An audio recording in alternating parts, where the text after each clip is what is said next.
Sud Radio, Ménard en liberté. Marine Le Pen, bonjour. Bonjour. Depuis 2 jours, Nicolas Sarkozy vous fait une cour assidue. Et ça vous laisse de marbre. Il n'y a pas que lui, hein. Non, mais lui en particulier, là, quand même. François Hollande aussi. Oh, c'est pas tant à moi qu'il s'adresse, bien entendu, qu'à ceux qui ont porté leur voix sur vous ma aussi, candidature. vous êtes compatible avec la République. Oui, merci. Oui, enfin, ce qui est scandaleux, c'est d'avoir dit l'inverse pendant des années. Parce qu'enfin, cette manière de mettre le Front National et les électeurs de Marine Le Pen au banc de la République a été un véritable scandale, une insulte que nous avons supportée avec de moins en moins de patience. Nous sommes présentés à toutes les élections, nous sommes des défenseurs du référendum, de la proportionnelle, nous avons défendu les institutions de la 5e, cela depuis des décennies, et malgré cela, nous nous sommes fait insulter par la droite et par la gauche pendant des années et des années, traités d'extrême droite, traités d'anti-républicains, traités. Mais ça vous fait sourire ce changement traités... ou ça vous agace ? Mais je suis pas sûr que ce soit un véritable changement. Moi, j'attends de voir quelle est la sincérité. Vous n'y croyez pas à sa sincérité ? Bah, écoutez, nous sommes, parce que nos électeurs, quand ils disent, on dit qu'ils voulaient plus ni de la droite ni de la gauche, hein. C'est ça qu'ils ont dit, en votant pour Marine Le Pen, qu'ils ne voulaient plus de l'ultralibéralisme, qu'ils ne voulaient plus de l'immigration massive, qu'ils ne voulaient plus du laxisme, qu'ils ne voulaient plus de cette droite totalement imprégnée par le discours de gauche depuis des années et des années. Bon.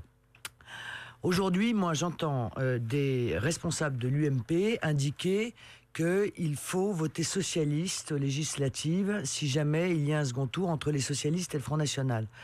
Ben, j'en conclus qu'ils donnent un signal très clair qu'effectivement, ils se sentent beaucoup plus proches. Enfin, ils se font taper sur les doigts, y compris par M. Fillon. Vous avez vu qu'il leur dit... il ne faut pas dire ça parce que stratégiquement, c'est pas bon de dire ça entre les 2 tours. Mais le fond... vous sentez bien qu'ils sont mal à l'aise. Et non, mais d'accord, mais vous allez les menacer sur 350 sièges. Le fond, parce que M. Fillon tacle Mme Joanneau en lui disant il faut pas dire ça entre les 2 tours parce que ça risque d'agacer les électeurs de Marine Le Pen, mais le fond, que pense-t-il au fond ? Moi je pense qu'il y a 2 personnes qui doivent évidemment s'exprimer sur ce sujet, c'est le président de la République candidat et le patron de l'UMP, M. Copé. Ces 2-là doivent clairement indiquer est-ce que oui ou non ils appelleraient à voter socialiste dans les circonscriptions où le Front National se retrouve face aux socialistes. Il faut qu'ils s'expriment maintenant, qu'on sorte des tactiques, des mensonges, du cynisme et qu'ils expriment clairement leur position. Marine Le Pen, si jamais les 2 dont vous parlez, vous répondez absolument, on vote pour vous plutôt qu'on vote socialiste. Est-ce que ça changerait quelque chose pour vous ? Écoutez, pour l'instant, votre question relève de la politique fiction. Est-ce que ça changerait quelque chose pour vous ? Ce qui est sûr, c'est que une partie de mes électeurs ne supportent plus d'être insultés. Et ils ont raison. Ils ont aujourd'hui des exigences parce qu'ils sont une force politique. Il ne faut pas les voir comme des individualités, c'est une erreur. C'est une force politique considérable. Près de 20% des voix, c'est énorme. Or, ils ne veulent plus qu'on les appelle extrême droite parce que ceci est utilisé comme une insulte à leur égard. Ils ne veulent plus être traités de xénophobes. Ils sont des patriotes. Ils ont une vision différente de la droite et de la gauche. Ils ne veulent pas, ils veulent être libres. Ils veulent que nous soyons un peuple libre. Ils ne veulent pas de l'Europe fédérale. Ils ne veulent pas des plans d'austérité. Ils ne veulent pas de la dilution du peuple français. Ils ne veulent pas du glissement de civilisation que nous sommes en train de vivre.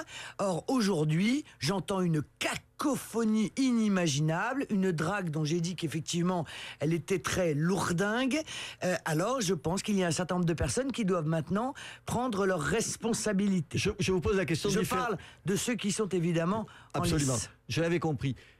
Je vous pose la question différemment. Vous pensez que si Nicolas Sarkozy veut sincèrement attirer vos électeurs, la seule façon pour lui de le faire, c'est de dire clairement aujourd'hui, en cas de duel entre un député socialiste, et un candidat du Front National, je préfère un Front National. Écoutez, C'est ça. Monsieur Ménard, essayons de faire une petite analyse.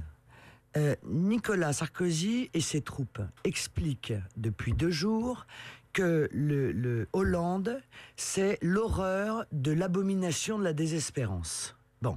Et que par conséquent, personne ne peut imaginer d'aller voter pour ce cauchemar ambulant que représenterait l'arrivée de la gauche.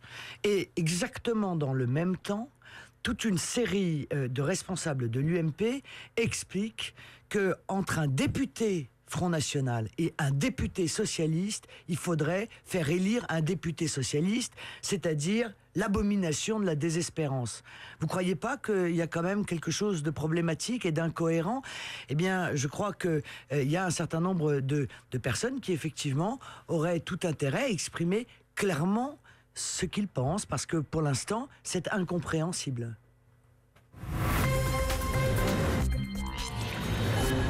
Sud Radio, l'esprit libre. Merci de vous réveiller avec nous. Il est 8h10. Invité dans le 6-10 de Robert Ménard, c'est Marine Le Pen. La prochaine étape, c'est les législatives, on l'a bien compris. Le rassemblement bleu marine, qu'est-ce que c'est? Un rassemblement avec qui? C'est un rassemblement de tous les patriotes, de tous ceux qui ont compris que la véritable fracture était entre ceux qui croient en la France et ceux qui n'y croient plus.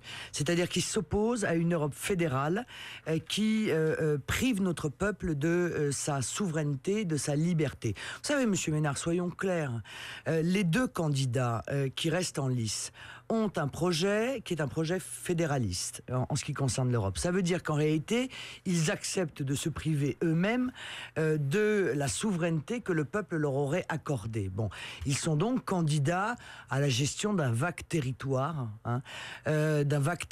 sous tutelle de la Troïka, en réalité. Mais, bon. Bien sûr, Marine Le Pen, mais sur un certain nombre d'autres choses. Vous ne pouvez pas m'empêcher de me dire qu'ils disent quand même pas tout à fait la même chose.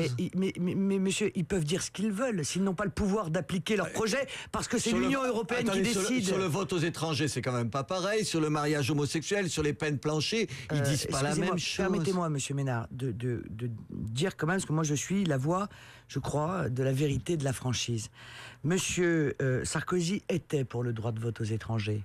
Il a changé d'avis pour des raisons probablement tactiques. Bon, mais il a fait peut-être pire que cela. Il a naturalisé 100 000 personnes chaque année.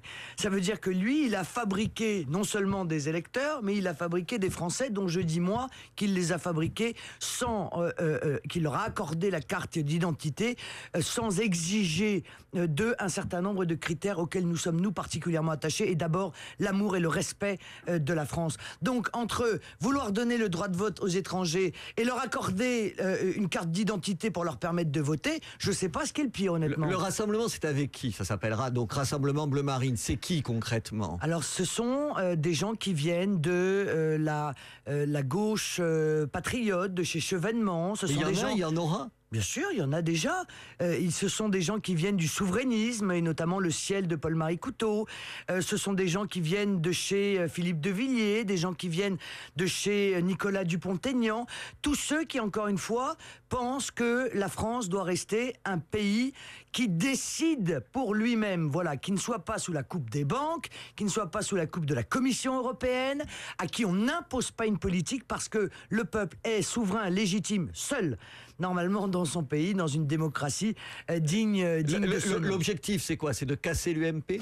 Non, l'objectif, c'est d'entrer massivement à l'Assemblée. Pourquoi? Et donc de casser l'UMP. Non, mais écoutez-moi.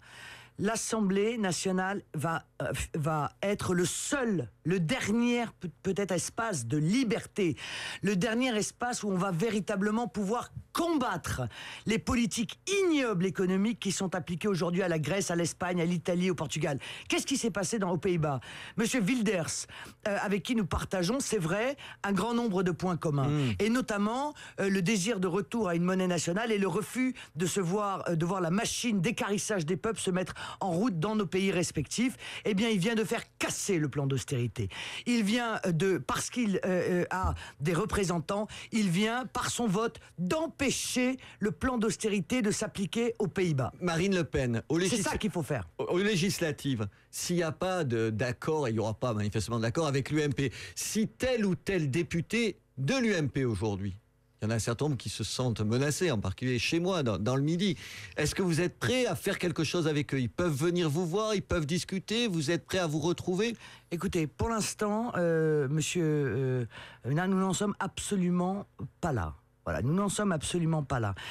Il y a, et c'est clair, malgré le fait que Nicolas Sarkozy est un homme qui a eu un quinquennat absolument détestable, il y a au sein de l'UMP beaucoup de gens qui se sentent beaucoup plus proches des positions qui sont les nôtres que de celles qui ont été appliquées, bien sûr, qui ont été appliquées par Nicolas Sarkozy. Ça, c'est une certitude. De la même manière qu'à l'époque de Jacques Chirac, il y avait aussi beaucoup de gens au RPR qui se sentaient beaucoup plus proches des positions patriotes, nationales qui sont les nôtres, évidemment, que des positions ultralibérales et fédéralistes qui sont défendues par le gouvernement de Nicolas Sarkozy. Qu'est-ce que vous leur dites? De venir vous voir? Bah écoutez, voilà, est-ce que ça va continuer comme ça longtemps? Je veux dire, est-ce qu'on sauve notre pays? Si on sauve notre pays, qui est capable de le sauver? Qu'est-ce que vous leur dites? Venez nous voir. Venez nous voir. Vous qui est capable d'être le leader, en même temps pugnace, courageux, et pour s'opposer à la déliquescence et à la décadence de la France aujourd'hui, si ce n'est moi et la force politique que je représente? Dernière question. L'écrivain Renaud Camus a appelé à voter pour vous dans Le Monde. Il n'est pas membre du Front National. Le jour même, il a perdu son contrat avec Fayard, son éditeur. Pure coïncidence, bien sûr. Non, pas du tout, pas pure coïncidence. Il a perdu son contrat parce qu'il avait appelé à voter pour Marine Le Pen. Eh bien, justement, quelle confiance. Un grand écrivain. Non, mais un très grand écrivain. Et autre anecdote, le maire d'une toute petite village, d'un village de 160 habitants, qui avait signé pour me permettre d'être candidat et qui était au Parti Socialiste, s'est fait éjecter du Parti Socialiste. Qu'est-ce que ça vous inspire des faits comme ça? Eh bien, quelle confiance peut-on avoir dans ceux qui imposent ce type de comportement, qui sont des comportements pires probablement que ce qui se faisait en Union soviétique? Où est la liberté? La liberté dans les mots, oui, mais dans les faits, où est la liberté dans notre pays? Où est le respect de la démocratie? Ça, c'est une vraie question de fond. Marine Le Pen, présidente du Front National.